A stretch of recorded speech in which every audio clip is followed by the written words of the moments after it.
Bonjour éclaireur Pro-Vérité, bonjour à tous mes condisciples de la grande classe éclaireur Pro-Vérité. Mon édito aujourd'hui a pour titre l'opposition ivoirienne. Tati.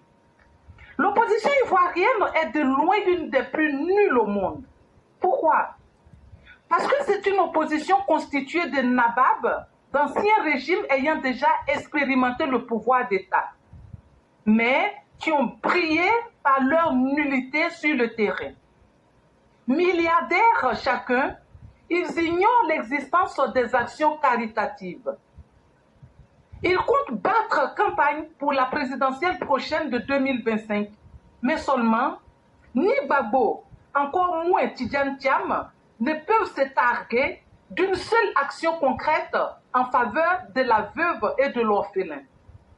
Ces opposants de seconde zone pensent conquérir le pouvoir, l'un par la violence et les manigances, et l'autre par un certain lien du reste contestable avec le premier président du pays, comme si cela suffisait. Et pourtant, ce n'est pas faute de moyens financiers, comme je vous l'avais dit. Mais pensez-vous qu'ils vont faire parler d'eux en installant des jeunes pour la pisciculture, ou en les aidant en motorisant l'agriculture, ou en subventionnant l'activité agricole bovine pour aider le gouvernement?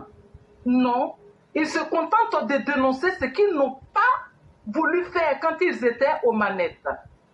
Ils se contentent de transférer leur propre médiocrité au président Alassane Ouattara, qui continue d'étonner le monde entier par sa compétence. Opposition minable, faite de groupuscules mortifères. Pour ces pseudo-intellos, la seule voie qui mène au pouvoir est celle de la violence. Nous nous souvenons de leur dernier forfait, le CNT. Ces derniers de la classe se sont enfermés pour pondre cette idée assassine de CNT. Bédier en était le cerveau. Et Afinguessan, le porte-parole, était chargé du décompte macabre.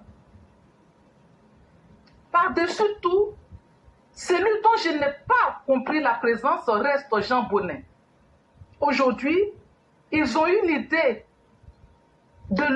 qu'ils ont sorti de leur chapeau comme des magiciens. C'est la vie chère.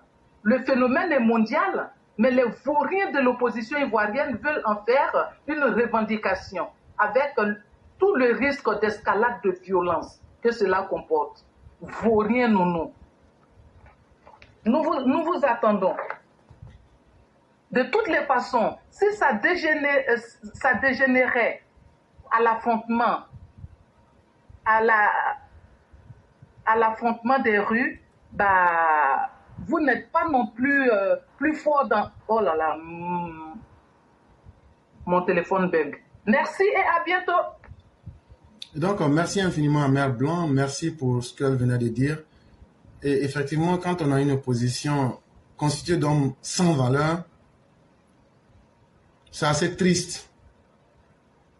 Des gens qui pensent qu'être opposant, c'est sortir simplement pour crier, pour dire ça ne va pas, ça ne va pas. Ce serait trop facile. Ce n'est pas parce que vous savez critiquer qu'on va vous donner le pouvoir. Ça, c'est une stratégie surannée. C'est une stratégie dépassée. C'est aujourd'hui en proposant de nouvelles idées qu'on se dit réellement opposant. Malheureusement, ces personnes n'ont pas du tout compris cela et elles se sont inscrites dans un schéma qui n'est pas du tout glorieux. Et malheureusement, il faut être des ethnicistes, des tribalistes et des gens qui sont même, je dirais, condamnés même par les carcans de leur propre turpitude, c'est-à-dire la xénophobie, la haine inutile, pour penser qu'aujourd'hui, critiquer suffit. C'est pas parce que tu as critiqué quelqu'un pour dire que non, il y a ça là, que toi-même tu peux faire mieux. Toi-même tu as fait quoi? Ce que tu as refusé de faire là, tu ne peux pas critiquer quelqu'un pour ça. Et c'est pourquoi vous ne pouvez pas accepter des débats potables, des débats sains. Parce que vous savez que les Ivoiriens vont vous questionner sur votre gestion. Non, nos opposants improductifs, nos escargots, nos vers de terre, qui essayent aujourd'hui de s'attirer l'amitié des Sahéliens de l'AES. Moi, je trouve que c'est vraiment déplorable. C'est vraiment déplorable. Et ça fait honte. Ça fait même honte que nous ayons cette opposition-là qui est incapable d'apporter des sujets de réflexion, des sujets où tout le monde va dire waouh, on n'avait pas pensé à ça, mais ils sont tout le temps là dans les bassesses. Quand on voit ce monsieur à la bouche au pionjoie arriver là-bas dans le Sahélistan et tenir des discours même qui font honte. Celui-là, quand on dit c'est un ressortissant ivoirien, vraiment, on ne peut qu'avoir honte d'avoir un homme politique. C'est même pas un homme politique, d'avoir un marmailleur politique comme ça venant de la Côte d'Ivoire. Mais moi, je pense que ce jeu auquel ils jouent avec les Sahéliens, là, c'est un jeu qui va leur pays. C'est-à-dire, entre eux-mêmes, c'est comme un marché aux hyènes. C'est-à-dire que c'est comme un marché aux hyènes où chacun sait qu'il est en train de mentir à l'autre et chacun attend l'autre au tournant. C'est ça. On a vu ici lorsque Blaise Compaoré remettait chaque mois, depuis 1989, 20 millions de francs CFA à Seplou. Je parle sous le contrôle de son directeur son responsable en communication, Bernard Doza, qui l'a dit, et tout le monde peut le voir dans les médias. Qu'est-ce que ça donnait après? Parce que lui, il espérait que quand Gbagbo prendrait le pouvoir, Gbagbo allait lui donner des facilités au niveau économique aussi, et puis aussi au niveau de l'intégration de certains Burkinabés en Côte d'Ivoire. Mais à la fin, qu'est-ce que ça donnait? Donc ces deux-là, ces gens-là, ces opposants-là, qui sont la honte de la Côte d'Ivoire, qui sont la honte de l'Afrique, qui sont la honte de nos intellectuels, de nos dirigeants politiques en Afrique, ce n'est pas des gens sérieux. Vous voyez, aucun pays digne de ce nom ne les invite pour pour parler politique ou bien pour une réconciliation ou bien pour une unité. Parce qu'ils ne valent absolument rien.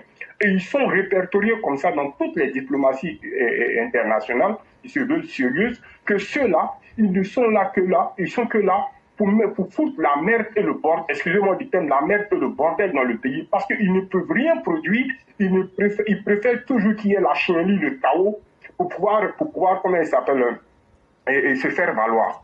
Ils sont à l'image de leur leader. Et ceux-là, nous allons les mettre face à leurs responsabilités, nous allons les dompter, nous allons les piétiner pour leur donner leur vrai nom et pour les mettre à leur vraie place. Mon grand oncle, merci de m'avoir donné la parole. Je vais juste terminer pour dire la justice est quelque chose de primordial. Depuis 2020, nous ne cessons de parler de cela. Il faut que cette justice-là s'impose. Et moi, je suis pour la ligne pure et dure qu'il faut... C'est même pas une ligne dure, ça va de soi que la démocratie puisse être bien gérée, pour que la République puisse être bien contrôlée. La justice doit s'appliquer. L'éclairage, je vais d'abord parler de la famille rapidement, pour aller seulement procès vite, pour te dire que dans la vie, là, tu ne récoltes que ce que tu as semé. Voilà, c'est elle qui nous disait honte à eux, honte au président, honte à Alassane, honte à... Tiens, si tu as eu la honte, si Dieu vient t'as retenu la honte, là, nous on fait quoi avec ça? Nous on fait rien eux là même, là, l'éclairage. Vraiment, comme tu l'as dit là, on fait rien eux. Ce qu'ils veulent, ils n'ont qu'à se faire, ce qu'elle suit là. Nous, il y a la vague qui existe encore. Donc, nous, on fait rien eux. Maintenant, l'opposition de la Côte d'Ivoire. L'éclaireur, papa doit tellement préparer l'avenir de ses enfants. Un père qui aime ses enfants, il prépare l'avenir de ses enfants. C'est comme ça. Même si c'est pas en argent là, l'éducation là, c'est-à-dire il s'occupe de ses enfants de telle sorte que ses enfants puissent réussir. Et c'est ce que papa doit faire, à montrer au RHDP, à nos différents cadres. Voilà pourquoi on demande, voilà pourquoi moi je dis toujours ici que les cadres s'inspirent du président pour que notre demain là soit assuré. Parce que papa doit tout faire. Toute la Côte d'Ivoire connaît ce monsieur. Par quoi? Par son travail. Seul le travail parle de soi. Quand tu travailles bien là, c'est pour génération à génération. C'est comme ça est. Papa doit dire fait ça. Cette opposition n'a rien à dire. Donc tout ce qu'eux veulent là seulement, c'est la violence sur le sang des Ivoiriens. Sinon les Ivoiriens même là, les yeux sont tellement ouverts aujourd'hui qu'on ne peut pas leur mentir. C'est pourquoi quand je regarde ce PDCI qu'on dit, PDCI comme ça, il a dit non. La première des questions qu'ils vont leur poser là, c'est de leur demander, vous avez fait quoi pour nous? Maintenant là, l'Ivoirien n'est plus à faire des promesses pour dire que on va faire, on va prendre, ils sont plus dans ça. Les Ivoiriens évoluent. Et actuellement, les Ivoiriens même savent exactement qui peut les conduire, où ils doivent aller. Voilà pourquoi on dit, papa, donc, il a tellement mis la barre en haute que celui qui va même faire descendre, même s'il a dit RHDP là, non, on va lui dire, hey, frère, c'est pas comme ça, on fait bien, papa, c'est pas comme ça, on fait. Voilà ce que le président a fait. Il faut suivre la direction du président. La Côte d'Ivoire ne peut plus aller en bas. Alors tout cela, on les a vus au pouvoir. Donc, l'éclaireur, vraiment ce qu'ils veulent là. Nous-mêmes, on est pressés, mais moi, même s'il était Dieu pour tirer 2025 octobre là pour faire aujourd'hui, j'allais faire. Parce qu'on est fatigué de cela. Ils ne vont faire que raconter n'importe quoi. Ils ne pourront rien faire, ils ne peuvent rien produire. Vraiment, je m'arrête là avec le bon Dieu à tous, que Dieu nous garde dans ses grâces, et Dieu continue de bénir ce gouvernement de Papa Ado, et que vraiment que les cœurs soient unis. Ceux qui sont dedans, qui jouent les touches, que Dieu même les dévoile. Ça va sortir de leur bouche sans qu'eux-mêmes ils s'en rendent compte. Que Dieu continue de bénir la Côte d'Ivoire, et l'éclaireur, bon Dieu à toi, que Dieu nous protège tous. Merci. Merci infiniment, chère mère. Merci de votre efficacité. Puisse Dieu accepter et agréer toutes les bénédictions que vous aviez eu à faire. Merci infiniment. Amen. Et que Dieu nous couvre de ses grâces. Amen. Merci beaucoup. Bonjour à toute la classe.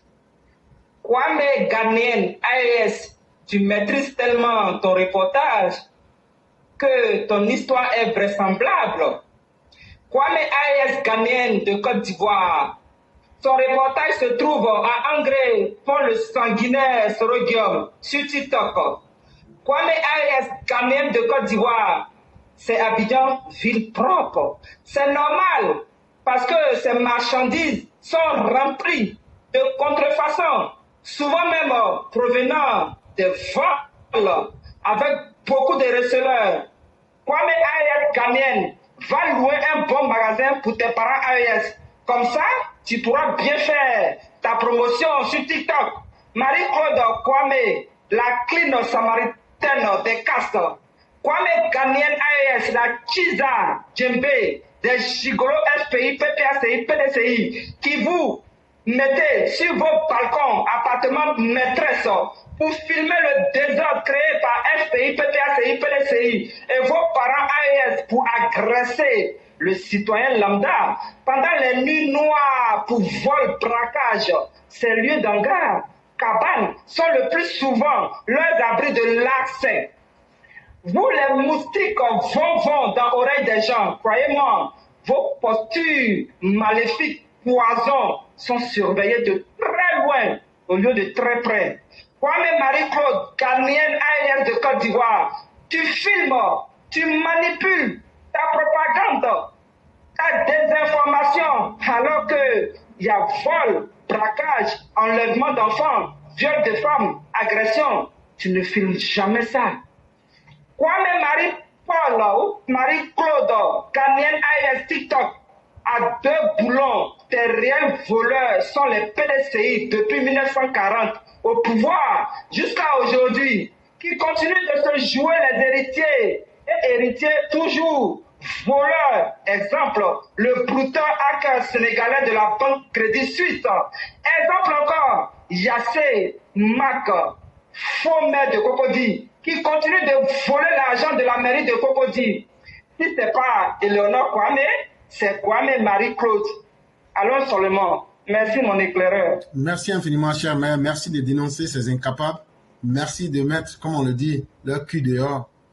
Et surtout, merci de dénoncer leur fourberie pour que ces personnes-là puissent se ressaisir et qu'elles comprennent qu'elles n'ont pas le monopole de la morale, mais qu'elles sont même très mal placées et que c'est à elles que nous devions donner des leçons. Vraiment, merci beaucoup, chère mère. On va vous souhaiter une excellente soirée et bien des choses à toute la famille. Merci. Je vous en prie.